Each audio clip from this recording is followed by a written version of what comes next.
Does the internet really need another beauty creator's take on the viral Scott Barnes concealer hack? Apparently, I think so, because here I am creating this video. And the reason I'm doing this is because I think my take is a little bit different than all of the others that you've seen. Hi, I'm Tina, and I'm glad you're here. If you find as you're going along that you're enjoying this video, I would ask that you would take a second and pause and hit that like button. Thanks so much. I'm sure at this point, most of y'all have already heard of the Scott Barnes concealer hack using the Aquaphor lip balm. If not, Scott Barnes is a celebrity makeup artist. He's probably best known for doing JLo's makeup. Recently, he came out with a TikTok video sharing a hack that he does on his clients to help their makeup stay on, what he says, 10 times longer and take 20 years off their face. Those are some pretty bold claims for a $4 lip balm. Since I don't have TikTok, I didn't see the original video. I had to wait for it to come to YouTube. And I've seen several creators do this. The first one I saw was Zeesea Does Makeup, then Glam Girl Gabby, my good friend Des, Stephanie Marie, Tamra's Timeless Beauty. So many have done this. Most of the creators that I saw try this were really happy with it. They thought their under eyes looked smoother than they ever had, and they agreed that it was a great hack. A couple of the videos I watched, they did wear tests. A very few of them did side-by-side tests with the Aquaphor on one side and their usual concealer routine on the other. Some did it with a color corrector, some didn't. I don't think I saw any that used a variety of products. So in other words, they tested it over several different days with different kinds of products. They may be out there, I just didn't see them. But for all of them, I did agree. I thought their under eyes looked fantastic. And so I wanted to try it because several of them are younger than I am. And our skin types are different. I have oily, mature skin. My under eyes are dry and crepey and lined, and I have dark circles. And so I jumped on Amazon and ordered a 2-pack of Aquaphor for $8.36, I believe. And so over a week ago, I tried it for the very first time. And since then, I have tried it in many different ways with many different products, trying to get this slam dunk, take 20 years off my face, make my makeup last 10 times longer hack that Scott Barnes claims it is. And maybe it's because I'm not a professional makeup artist or because I don't have professional makeup artist products, but I've only been marginally and inconsistently successful with this.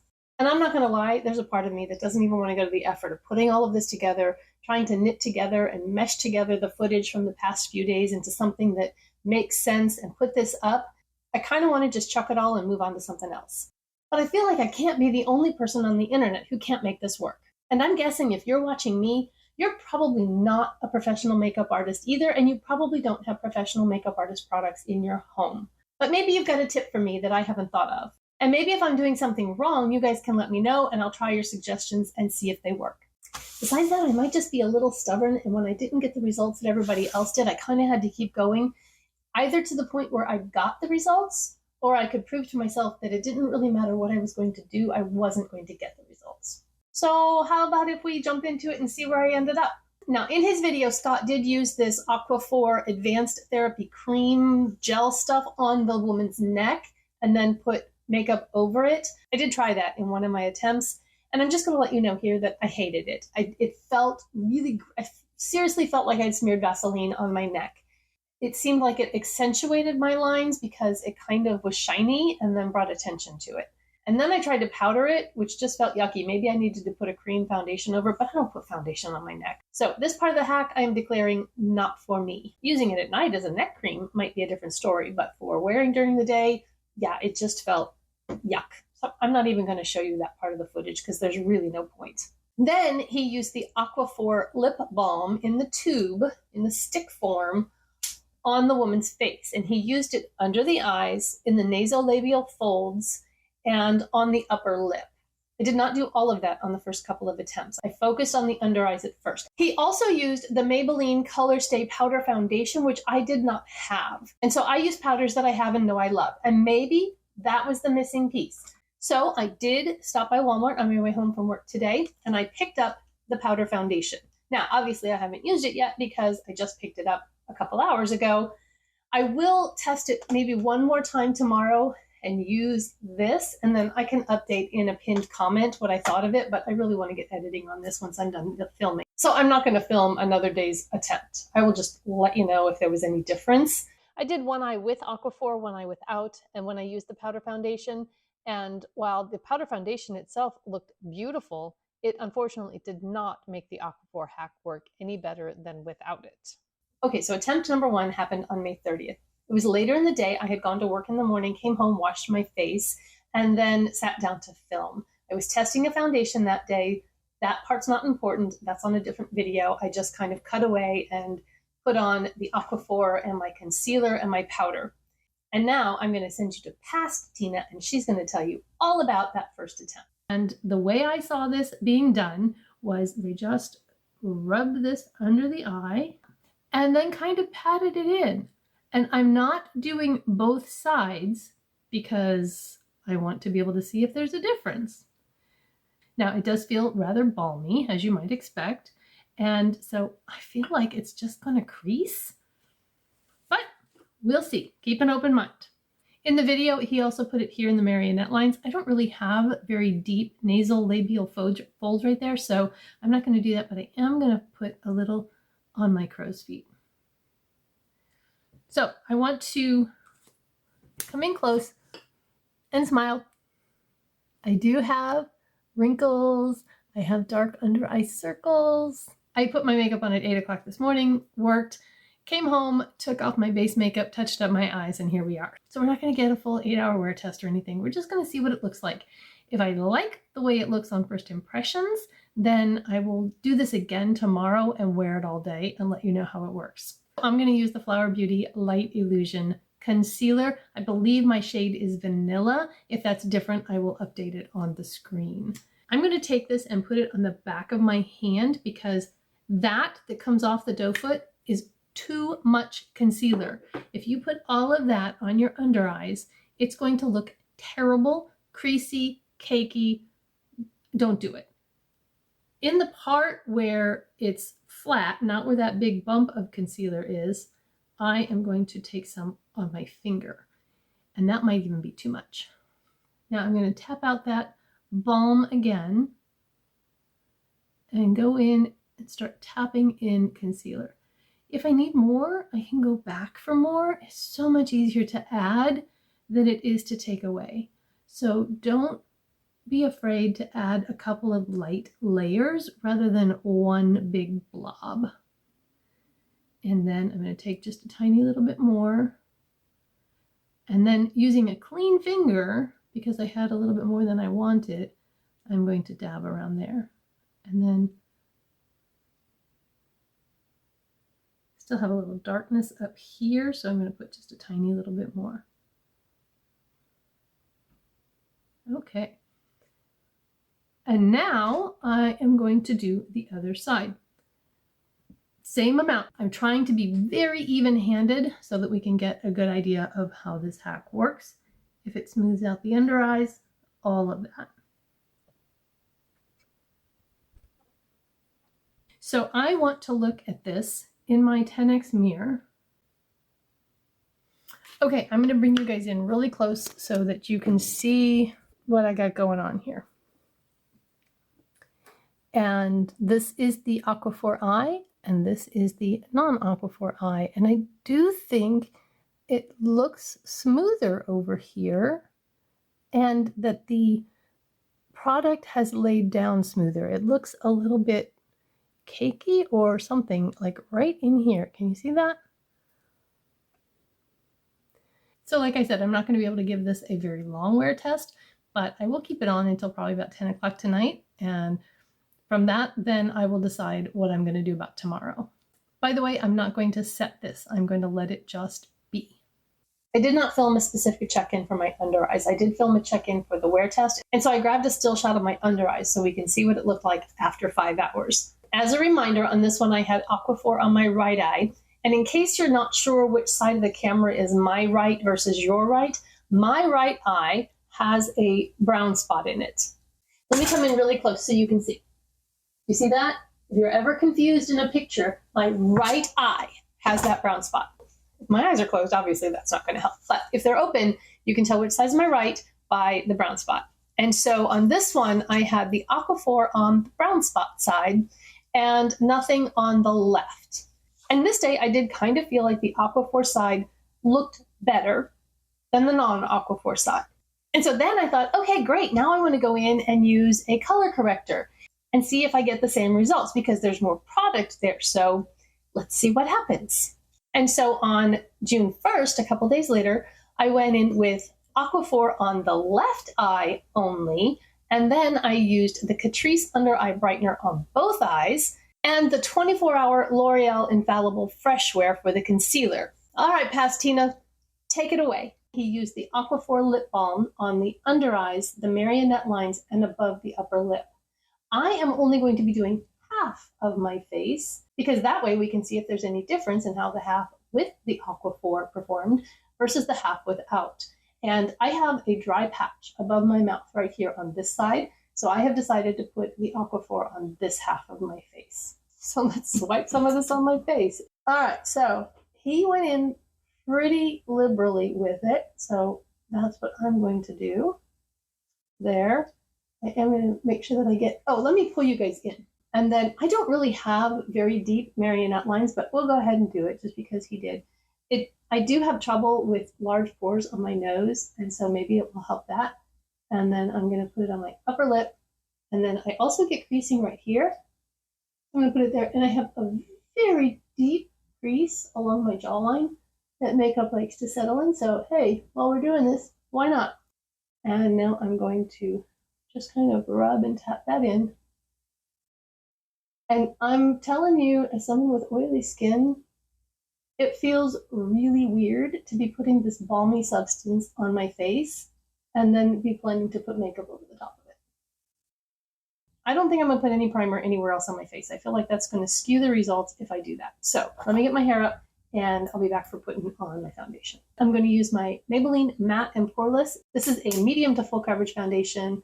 The matte helps keep me from looking shiny, and it just wears really well for me. So I'm going to go ahead and kind of speed through the foundation application. I will stop and kind of let you know how it feels going on over the Aquaphor, but I'm going to do this side first because there isn't the product to confound the results, and then I'll do this side.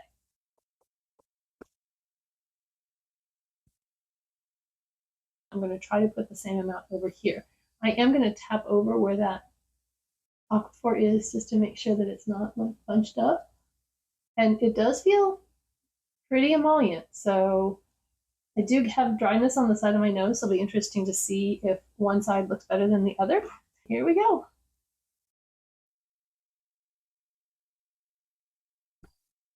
I am trying to avoid the eye area for the most part because I don't want to build up too many products there. But I mean, when I do the side of my eye, it does kind of get that little crow's feet area a little bit. And then I need to do the center of my nose, upper lip, and chin so that I don't end up with a stripe on my face. All right, so without powdering or going on a concealer, I just want to see how the side of my nose looks and the creases in my mouth. Okay, this is interesting. If I open my mouth, there is no creasing over here. There is over here. Aquaphor, no Aquaphor. So I'm going to tap that out. And then I do have creasing in this line that's right here. So I'm going to tap that out. On the side of the nose, I don't know. I think it kind of looks about the same. What do you think? I don't know that there's any like blurring or less pores or anything on this side than this side. However, the dry patch that is normally right here on my upper lip is completely hidden. So for that, I think the Aquaphor did great. I don't obviously know how this is going to wear. We'll find out. I'm going to use the Catrice Under Eye Brightener. Mine is in the shade Light Rose. It's kind of a creamy emollient, and you want to be careful not to use too much. So I'm just going to dab that right where I have that darkness. I don't want to go all the way under with that because that would be too much. Just to kind of help wake up that under eye. Since I really feel like the dark circles are more of a concern for me than the wrinkles. For concealer, I am going to use this L'Oreal Infallible 24-Hour Full Wear Concealer because I want to see how this does with a full coverage, heavier concealer. I put some on my hand and then I took just the tiniest little bit on my finger. With concealer, you want to use as little as possible regardless of the hack you're trying, because more product means more creasing. And just going to dab that in with my finger. If you want to use a brush, you can use a brush. I kind of like the warmth of my finger, warming it up, melding it with my skin. But I go through phases. Sometimes I'm all about the concealer brush. And I'm trying to use the same amount. I'm wiping my finger off because I feel like I have just a little bit more over here. And I don't know if I actually have more or if it's just blending easier. And so it seems like I have more because I didn't think I actually picked up more product. And just tap, tap, tap until it feels like it's blended. I am going to use my e.l.f. concealer sponge. This is dry. It's my final step, whether I use a brush or my finger when I put on my concealer. And so I am going to just dab, because what that does is if there's any excess product, it will help remove it. Right now, I don't feel like there's a whole lot of difference in the two sides. This is the aquaphor side, and this is not. I don't know. Do you feel like one side looks smoother than the other? I'm going to do my eyebrows, and then I'll come back and set this. I don't like setting wet product, so I want it to sit for a little bit. I'll be right back. I decided to go ahead and do my brows and my eyes while I was away, and I started to do my lower lash line and realized that I probably shouldn't do that until after we get an up-close look at what's going on under my eyes. Unfortunately, while I would love to be able to say the aquaphor side is completely crease-free and looks beautiful, I cannot say that. I'm going to come in really close. I don't know if the camera is going to pick it up, but there is creasing underneath this eye, especially right up by the lash line, and also in my crow's feet out here. This one has creasing under the eye in those little fine lines, just like this one did, but I don't really see the crow's feet creasing on this eye. Could completely be a function of how much product I used. My nose looks pretty much the same still on both sides. My mouth, this side looks shiny in that crease, like the aquaphor has gathered there, but there's no product there.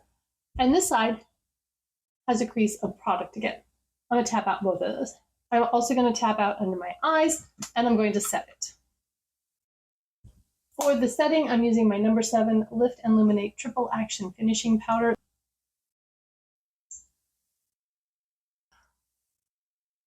All right, so now I'm going to tap out those creases. And this is something that I always do. I put my concealer on, I leave it be, make faces, and then tap it out before I powder. Whew, oh my goodness. Look in, do you see that? When I straighten out those creases there, lots of creasing in those little lines. Okay, I think I have that tapped out.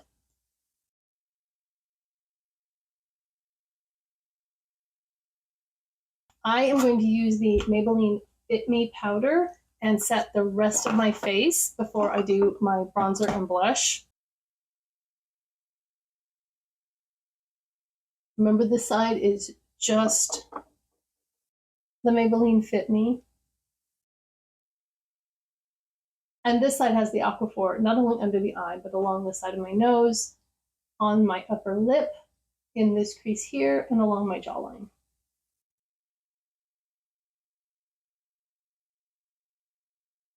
For bronzer, I'm going to use my Laura Geller bronzer that is in my Out the Door in 24 project. I've got kind of a warm look going on, so I think I'll use my Moira Signature Ombre Blush in Mellow Pink.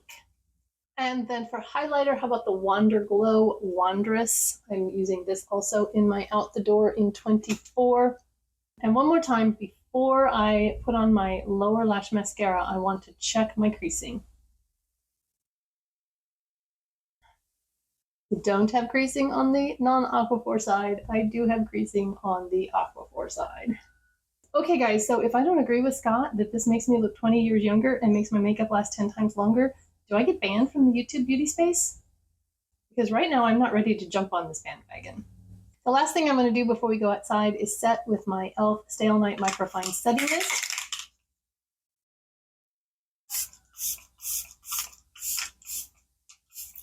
Oh, it's almost gone. It's spitting at me. I'll meet you outside. All right, here we are outside. It's not very sunny, but it is rather bright, so I'm having a hard time seeing what's going on in the viewfinder. I do think when I went into my bathroom and out of the lights that I did feel like this eye looked smoother in here than over here. Now that I'm squinting, I don't know if that's the case. I think maybe I'll close my eyes so that the skin can smooth out and you guys can take a look.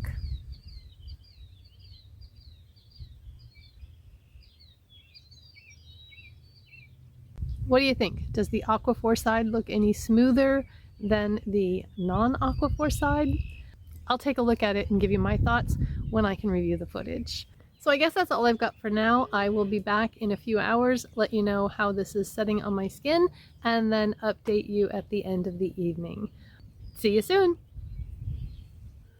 Hello, 4-hour check-in time. That I just stopped for just a second and update you on the aquaphor side versus the non-aquaphor side. And interestingly, I had my daughter, she just got home from work, and I was in my bathroom getting ready to go, and I said, can you tell any difference in my under eyes? I didn't tell her anything else. And so she looked at me really closely and, she said, really, no, not really, but I like this side better. That's the non-aquaphor side. She said that it seemed like all of the coverage was gone right here, and I kind of tend to agree. If I come in close, I feel like the concealer is still on right there, but it's worn away. I'm gonna look at myself for a second. Sometimes I feel like it might be just slightly smoother here, but I'm not sure if I'm just trying to make it be that way, because then other times this side looks better. I don't know if it's really making any difference on my eyes, you guys. I know I've watched videos and it seems like it has helped, but everybody's experiences are different. And just because it doesn't seem like it's really doing much for me doesn't mean it's not going to do something for you. And honestly, aquaphor is cheap. So, I mean, if you want to try it, try it. I'm not giving up yet. We're going to still do like an 8 or 9 hour check-in when I get back home. I'll see you soon. Bye-bye. Time for the end of day check-in, and it has been 9.5 hours that I've had this on my face. It's late, I'm tired, but let's get in and get this done. If you remember, this is the side that has the aquaphor.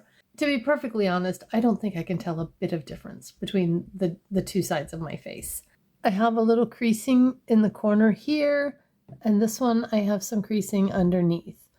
I have this crease in the side of my face here, and you can probably see that it's got foundation settled in it, and that was one that I had just kind of drawn all the way along there.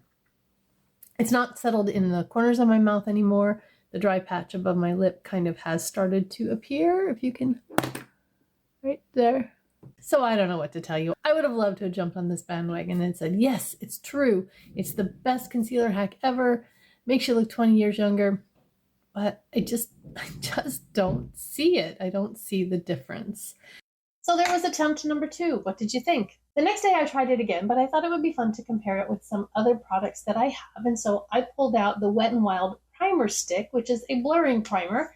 And I thought it would be fun to see how that compared to the aquaphor. Now, I have heard some people who are more knowledgeable about skincare than I am saying that this is not something you want to use every day because it's so occlusive and emollient that it could lead to the development of milia. And milia are those white bumps that you get underneath your skin, and they can be really hard to get rid of. So I kind of wanted to wrap this up because I've been doing this for like 5 days in a row at this point, and I didn't know like how much was too much, but I went ahead and kept going. So this day I put the aquaphor on my right eye and the Wet n Wild Primer Stick on the left, and then I think I used the Maybelline Fit Me Concealer this day. I don't have it written down.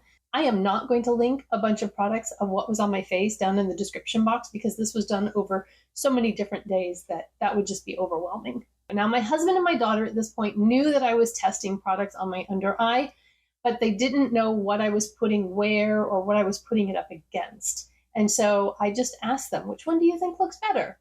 And on this one, my daughter said my left eye with the Wet n Wild Primer Stick looked terrible. Like not just a little bit bad, but terrible. It was really dry and creasy. And this did feel kind of dry going on. So if you have dry skin, you might want to be careful of using this as a primer anywhere on your face, much less under your eyes. But I agree with her. I thought my eyes looked really bad. Now, one thing I have discovered in this process is that my left eye is in significantly worse shape than my right eye. It has more darkness, it has more creasing, it has a bigger like trough right there. So, and I guess it's because maybe I sleep on that side of my face. I don't know. No, that's not true. I usually sleep on my right side. Anyway, I don't know. For whatever reason, maybe it's because sun coming in on the left side when you're driving. Could be more sun damage on that side. Anyway, my left eye is in worse shape than my right eye. So that's going to color any side-by-side thing that I do because I'm starting out behind on the left side. And so once again, while there might have been a slight blurring, and it definitely looked better than the Wet n Wild side, I don't know that it necessarily looked better than what I just normally do on an everyday basis. And just sitting here thinking of that, I thought, you know what, I should just go and just pull out an image of what my under eyes look like and then compare what they look like normally versus with the aquaphor. The image on the right was from my fourth and final attempt where I used the aquaphor on both eyes. Once again, I took the aquaphor and swiped it under both eyes.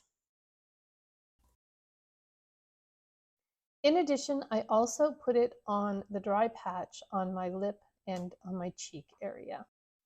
And then I just dabbed it in everywhere until it didn't feel like it was going to slide off my face, but it really did feel greasy and emollient again.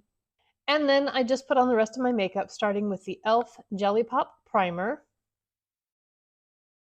the Wet n Wild Impossible Primer Stick in my T-zone. I might not like it under my eyes, but I'm oily in the T-zone, and the mattifying that it does there is actually really welcome. For foundation, I'm going in with the Maybelline 24-Hour Skin Tint. I really do love this foundation. I have a full review of it. If you're interested in seeing that, I'll put it up in the cards. Concealer, I went back in with the Flower Beauty Light Illusion that I used on, I believe it was my first attempt. It's a very lightweight, serum-y kind of concealer, but it gives really good coverage. Under normal circumstances, I generally absolutely love it. So I just tapped it in. And then I'm going to use a brush to blend it. And then finally tap it out with my sponge. I set everything with the Maybelline Fit Me Translucent Finishing Powder under my eyes and the rest of my face as well. And this is what the under eyes are looking like after powder. Not too bad, really. And when I had the rest of my makeup on, but before I put my mascara on, I set everything with the Urban Decay All Nighter Setting Spray. From a distance, this looks great. It's super smooth. I've got good coverage. And maybe that's all that matters, because really, in real life, is anybody ever closer than this to my face? Probably not.